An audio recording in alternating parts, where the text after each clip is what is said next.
Hello, good afternoon.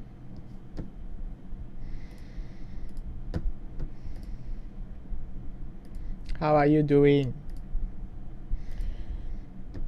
It's been pretty long since I last did a live stream to talk about certain topics, so I thought today it would be just nice for me to pick it up again. So of course, if you are looking at this, you can drop your comment and say hi to me. You can also, if you want to, you can also share this thing with your friends or family. So mainly what I'm going to share something here, it's I Okay, let's start it again. So now it's about 3:30, just good for tea time. So I hope you are enjoying your day so far. It's a new beginning to a new week. So today we are just beginning an event organized by Security Commission Malaysia. It is called Invest Smart Fest 2021. And during this Invest Smart Fest event, it is all virtually conducted. We are also having a Fin Plan for You session. This is where general public, like everyone here, you can register and book a appointment to have a consultation with a licensed financial planner, which allow you to talk about anything you want to talk about, from your worries about your money, from whether you have certain goals and you're not sure how to plan for it, or you have any challenges that you are facing, or you have any question. It can be related to things like how to invest, where to invest, or even if you are not sure what kind of protection product or plans do you need and whatnot. So it is free. It is provided for anyone who wants to look for a one-on-one consultation with a financial planning professional, which is a licensed financial planner. And you can rest assured, once you have made the appointment, you will be able to conduct the session without worry that the person will try to do sell or promote any financial product for you, because this whole thing is only about giving you a consultation, allows you to talk about your concern, and then how to look at things in a constructive manner. And at the end of the session, you will be able to walk away with some idea about what you can do to improve on your situation. So this is not organized by me, it is organized by Security Commission Malaysia. This is a yearly event, and in fact it is a flagship and signature event that a lot of public are looking forward to. It will also be the 5th year that I am participating in this. And for the last few years, basically I think on an average I will see about 8 to 10. I think the peak is about 13 public. It was in 2017, if I'm not mistaken. So grab the chance. There'll be tons of financial planner who will be assigned to have a chat with us, which will be helpful for you if you have anything you want to clarify, or if you have anything that worries your mind. Okay. So, and in conjunction with this week, the 6th of October, it's a World Financial Planning Day. So I thought during this whole week, I would try to do a short live stream to share about certain topic, or to talk about certain topic that may be related to everyone here, that you can listen, get some idea, and also try to do something that can help you to improve your current situation with money. So I thought, why not just begin with talking about the very basic thing called why save money. So all people nowadays like to talk about saving money, maybe because the whole pandemic situation has shifted our focus to look at the importance of having savings. Especially we have people who might have suffered a drop in income, or even some of them, unfortunately their rice bowl has been taken away. So perhaps this is why we start to think about, maybe it's important that I save money. Or some of us, even before the pandemic, saving money has already become a very important topic that we are trying to deal with and we're struggling with. Perhaps this is relatable to you, I'm not sure. But at the end of the day, I think saving money is really important. So I'm here to share about the topic on why save money and anything related to saving money. So let's call it saving money 101. Okay, so the first thing to begin is to understand why do we need to save money, right? So I think we need to save money because in our whole life, generally there are two kinds of expenditure that we are looking at. Whether who no matter who we are, generally they will be easily broken into two major category. The first one is called we save money because there are expenses that are unexpected. So if you do not save any money, let's say I spend all my income, and when there are any event or circumstances that is not expected, that is out of the ordinary, when it happened because I spend all my income every month, then you have to ask yourself this question: how are you going to deal with those expenses? That's the basic first question. And if you have any answer, that answer definitely, if I have unexpected expenses and I need money to pay for those things or to solve those problems or challenge, I will need to find additional money, because if I spend all my income, definitely I don't have anything left for me to cater to these expenditure. So if I don't save, how can I find any additional money or income to do that? I can, if I can find a new income, but can it address the need for money on the spot or immediately? So it really depends how urgent is the unexpected event. And if you don't have a way to get that done, then maybe your next option will be you have to consider borrowing money, right? Which is something that if you can, you should avoid, because whatever I borrow today, tomorrow I will have to find a ways to repay it. And if I spend all my money, where do I find any additional money to repay the money tomorrow? So it again, goes back to the square one for me. So this is the first category of expenditure that we all will have: unexpected expenditure. The second category is actually expected events or expected expenditure. It can be, things like, if I plan to upgrade my house few years from now, this is actually an expected event today. So if I expect to do that, I would expect myself to have more money in the future so that I can pay for the down payment, pay for the stamp duty, legal fee, and etc. So imagine that if I don't save money today, how am I going to have that extra money few years from now or few months from now? So the first category I mentioned was unexpected event. The second category of expenditure that we have is to cater for those events that are expected to happen. In another way, you can also say maybe this is also called your goal. It can be, but expected event can also be unexpected to us because we have never think that it is important we set aside money for them. For example, imagine your car insurance. It will only expire once a year, and when it comes to the expiry date, normally you will be reminded about this about 2 weeks or 3 weeks before the expiry date.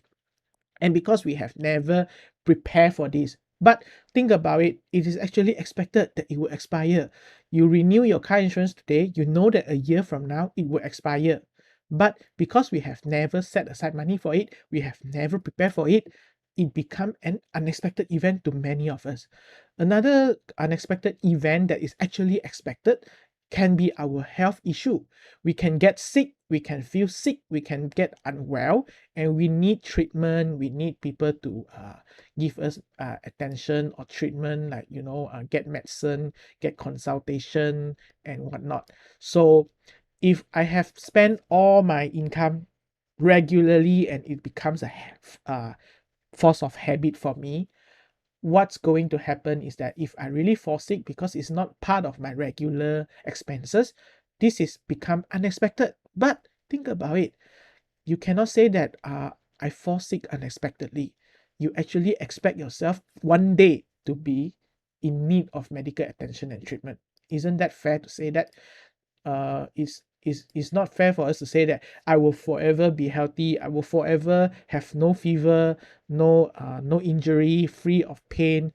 It's very unlikely that this will be true for anyone, even for a baby until the baby is an adult. Definitely, no matter how we hope that we stay healthy, we are bound to there will be a time or more than once we need to have medical attention or twice a year. So this is another thing that if you don't save for it, it become an unexpected event for you. But actually think about it, it is quite expected. So why you need to save money generally is because there are events that are unexpected, really unexpected. You can lose your rice bowl, you can get your pay cut a lot. If you don't have a habit of building up something that to save up from your income, then you have to face with a very very dire situation when that happens. And there are events that really will bump up suddenly. So once a year, our expenses will not be stay flat all the time. There will be certain months that you have to spend more because maybe you need to renew something, something expire, or maybe something in your house actually need to be repaired. Okay, like your vacuum cleaner, you want to clean your house, suddenly you realize that your vacuum cleaner cannot work anymore, or your washing machine suddenly made a lot of noise, you need to repair. And these are things that you have never prepared for it in the month-to-month life, and therefore it become unexpected. However, it is actually in a way you should expect it to happen. And if you expected it to happen, you wouldn't have spent all your income every time, every month, and therefore you would have prepared some money for these kind of situation. So that's why I think we should consider to build a habit to save some of our income. Okay, now then another question that commonly people ask is that when should I start to save money? What if I just started to graduate? I just enter into working life. What if I just begun my work? What if I just lost my job and then I just pick up a new job now? What if I'm on irregular income? I'm working part time. Should I save money, or when should I begin to save money?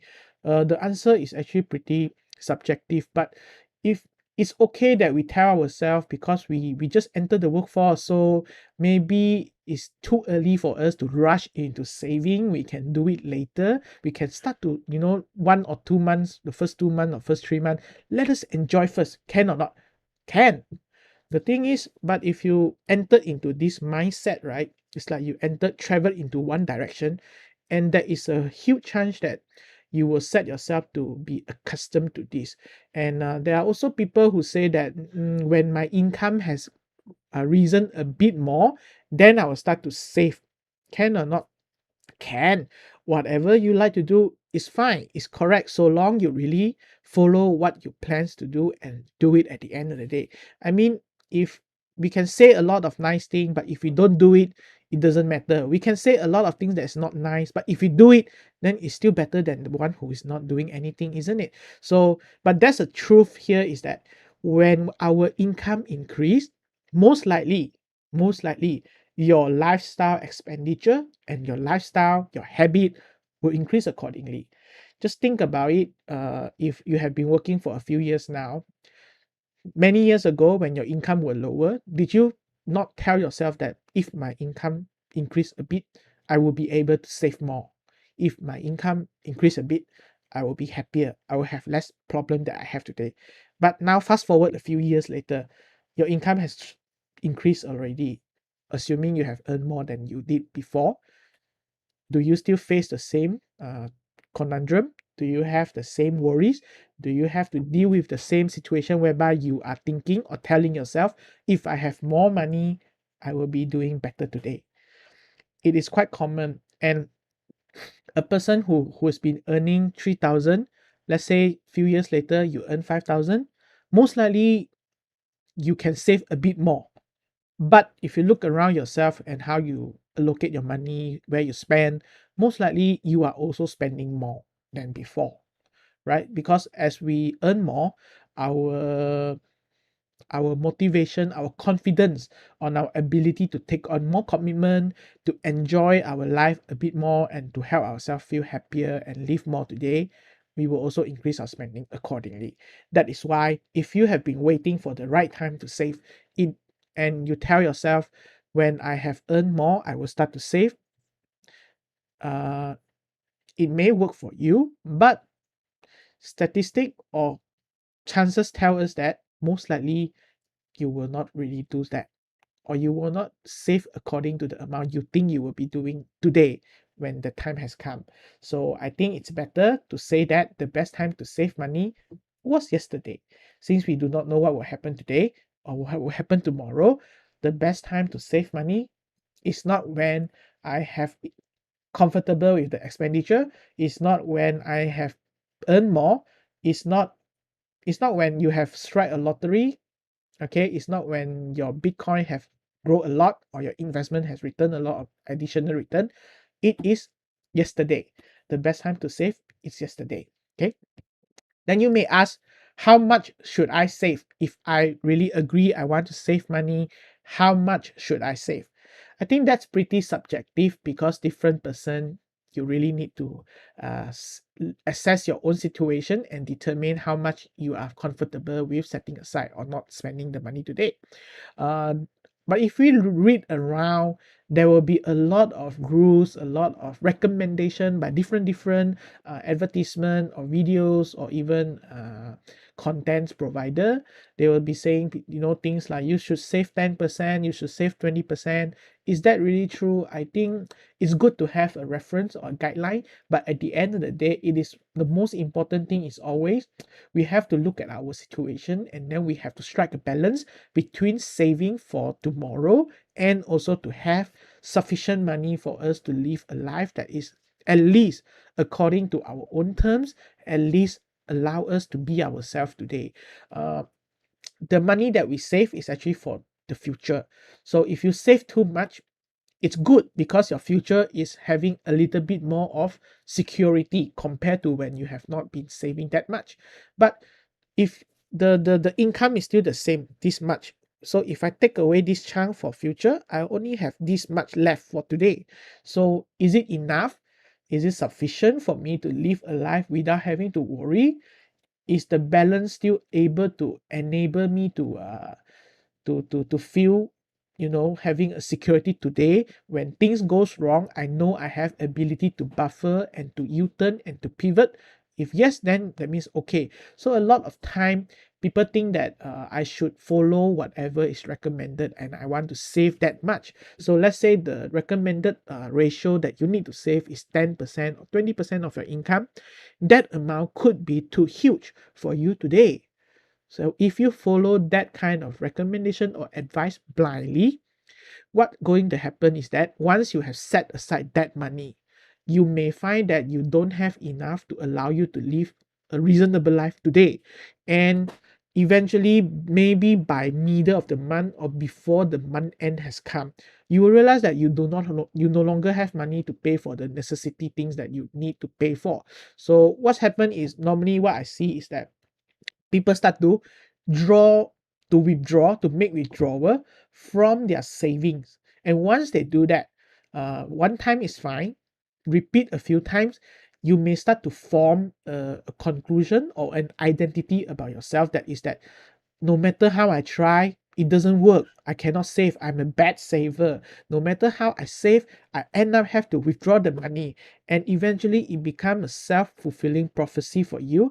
And you also convince yourself that you are not a good saver, and therefore you may already give up saving money altogether. And that is the worst thing that could happen, because this is become a mindset issue. But another way to do that is to prevent this is not difficult. What we just need to know is that we just need to strike a balance between saving money and also to live our life today. So if you set aside 20% and that amount cause you to feel difficult, cause you to have worries, to have stress, or to struggle, to not able to, when your friend asks you to go out and hang out and whatnot, and because of the constraint of your money, and you tell yourself, I cannot go, so I have to say no, or you have to hide at home most of the time, you are not living a balanced life anymore. So to avoid that, I think it's very important. Otherwise, I can save a lot of money, but that's for 10 years later. But what if today I'm not happy, I'm already stressed, I may not have a good relationship with people around me due to money, and what good will that money 10 years later be for, right? I may not be able to get over there for the next 10 years also.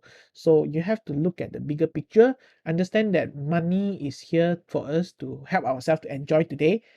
And the reason you save is because you know you need more money in the future. But it doesn't mean that you should compromise your today altogether. Okay, so what you can do is you can start save from a small amount. You can do it another way. Start from a smaller amount.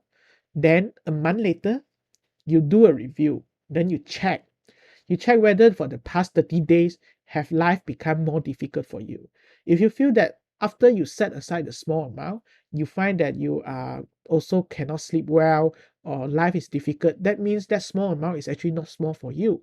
But if you set aside those amount and then you can still enjoy your life, you can still find yourself eat the food that you love most of the time, then actually that small amount that you set aside maybe is really too small to make a difference. Then you can try to revise and increase the amount gradually as you go along until a certain amount that makes you feel that okay, this amount is just nice. Then that's the right amount that for you to save first. Okay, not follow 10%, 20%. Those are just general ratio that is recommended for everyone. But personal finance is very personal. It's not for everyone. You have your own goals. You know what you need to spend every month.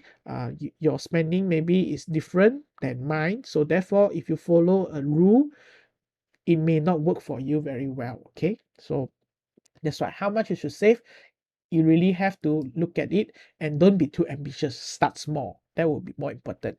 And after you have set determine the amount that you should save, maybe the next question is where should I save the money to? Okay, there are advertisements that tell you if you want to build your savings for the long term, then you should save it into product A, product B. But at the end of the day, I think it's good if we go back to the objective. What are we saving for? By when do we need the money? Okay, if you are saving for the long term, then it may actually hurt you. Okay, if you put this money into a savings account, because the cost of good will generally increase every year. Okay, and if you put the money into a savings account, your savings account may not grow as fast as whatever the pace the cost of goods are going up. So for example, if you are saving money for your children education, putting that money into a savings account, it can be good because it is very safe. You may not lose your money at all. But if your goals is to have sufficient money when the child is 17 or 18 years old, then you have to know that the university fee, the college education fee will increase almost year to year, right? So if your savings in the account grow at 2% a year and the education fee actually grow at 4% a year, your savings is actually losing 2% a year in terms of purchasing power for education expenses. So that's why over long term, if you're saving for a very long term objective, if and you put the money into savings account, it is not good for you, right? And if you are preparing this money and you know that for the very near future, 6 months, 1 year, 15 months from now, you will need the money and you cannot afford to not have the amount and you must have the exact amount appear, then the only place that you should put the money at, the place should be safe, the place should be able to preserve or protect the value of the money that you have put in.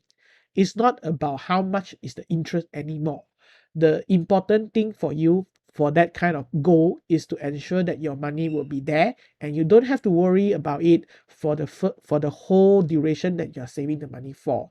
And you always know that if you need the money will be in your hand immediately or a day or two from now, and you know that the value will almost all the time be predictable. You don't have to worry that it will be lower than whatever you have put in. So if you are saving for that short-term purpose or for even money that you do not know when you would need it, then you need to save at places that are liquid. That means you can get it anytime. That is predictable. That you know that the value will not be lower than whatever you put in by the time you needed it. So time frame is very important when it comes to determining what or where you should put your money at. If you are not careful, you needed the money but then it's lower than your investment value and you don't have an emergency saving, that will be even worse. So if you are saving for a long term, you should consider to invest the savings. only after you have prepared a sufficient emergency savings for yourself.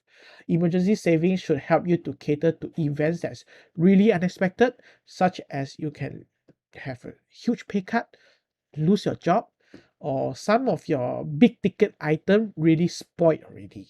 Okay. Okay. Some of you may say that I have tried to save, but somehow I always find that the experience is totally bad. It just didn't work for me. Should I just forget about saving money at all? Right. So that is something that you should look at. But let me share something, right? To really make savings effortless and really easy to do, you should consider to do one thing, that is to make it an automated experience. Just think about our income tax, right? We will never have a risk that the tax collection will miss out. Why? Because before the money even reaches our bank account or our pocket, that portion that belongs to the income tax one already taken out from our hand before it even reaches us. So that is the power of automation. By making it automatic, you will not be too busy until you forget to save the money. You will not have to think about whether this month do or no do, delay or no delay, because once you set it as automatic saving, before you even remember to do that, it already happened and taken place already. So if you can just utilize the features of internet banking, just set it as recurring transaction, then that will be very easy and effortless. No matter how busy your schedule is, you no longer have to worry about missing out. You don't no longer have to send yourself a reminder to do so. And the second way that can help to prevent us from forgetting or delaying savings money is you can get a commitment device. For example, you can get what we call that, a tool that allows you to put money into it, like savings bank or piggy bank. Can put money into that. That will work also. It's a commitment device. Or you just follow a program. For example, you can start to save uh 52 ringgit today, and then a week later you save 51 ringgit. The third week you save 50 ringgit. The fourth week you save 49 ringgit. You go on for this for 52 week. By the end of 52 week, you would have saved 1,300 plus. Or you want to make it simpler, the first week you save 1 ringgit, second week you save 2 ringgit, third week you save 3 ringgit. Every week increase by 1 ringgit. At the end of the year, 52 weeks later, you would have put in 1,370 plus. So follow a program, and then you try to like record your savings. Let's say this month you plan to every month save 200, and then if the transaction happen, that means you also put a tick. And once you have seen a few months in a row that you have successfully ticked it off, by the certain months later, you will have a motivation to ensure that the tick also happen in the subsequent month, so that you don't have a month or two that you fail or you forget to do so. So this will act as a good commitment device, because we want to have things that are more perfect. We want to see better picture, better progress. So if you track like that, you'll be able to motivate yourself to do so. Of course, it will be good if you can get someone who cares about you, like your friends, your spouse, your family member. Share with them why you want to save money, why this money is being saved, and for what purpose. And tell them to follow up with you on your progress. Let's say 3 months from now, 6 months from now, they will ask you, hey, you say you want to save this much, have you been doing, how are you doing so far? So at least you have someone to remind you. If we are only to be accountable to only ourselves, there is a huge chance that we will just let it be, because only yourself know what are the things that you said you want to do and you never do. But if you have told someone about your plans, then you have someone to help to keep you accountable. And I think this is a very powerful tool or powerful trick that every one of us can follow and use. It'll be very powerful because you have someone to remind you, and you have someone that if you about to meet me, and you know that you have told me about this before, and you tell me to remind you about this, you will hope that I'm not reminding you if you have never followed on your own plan. So that's why it will be a very good external motivation to help you, to remind you to continue and stick to your own plan. And of course, before you do everything, I think it's also important you understand why you are saving the money for. Because if you don't understand why you're saving money for, then it's very unlikely that you stick to your goal. Because and on the contrary, if you know what you are saving for and why you're saving the money, every time there is a potential distraction, your goals can actually help you to pull back your attention. And this can be very useful over the long run. It can help to cultivate a very positive habit that can improve our financial well-being. And if you need other ways, then we also have the 5 day savings challenge, which is currently live in the Money Warriors community. So I will share the link of the 5 day saving challenge into the comment later. The 5 day saving challenge is where you join, and then for each day you will receive easy to read or easy to watch video contents that help you to guide you and teach you about the step-by-step things that you need to plan out to have a proper savings program that can work for your own self. It's all DIY, and there will be worksheet provided as well. So the savings challenge is hosted in the Money Warriors community. If you would like to check it out or join the 5 day saving challenge, so what you can do is you can join the Money Warriors community. Just request to join and we will approve your application. Then once you are in there, you will see the 5 day savings challenge. So you can then begin to create a savings program or pathway that really work for your own self. This is the link to the 5 day savings challenge. Join the Money Warriors community. This is the link that you can click on into your web browser. Okay, so I think that's all that I want to talk about. And by the way, there is a podcast called Your Money, Your Life podcast. And I actually launched this podcast a year ago in conjunction of World Financial Planning Day. So that means I'm celebrating 1 year anniversary of the Your Money, Your Life podcast. And so far, over the past 1 year, I haven't done a lot. I only have published, I think, 4 episodes only.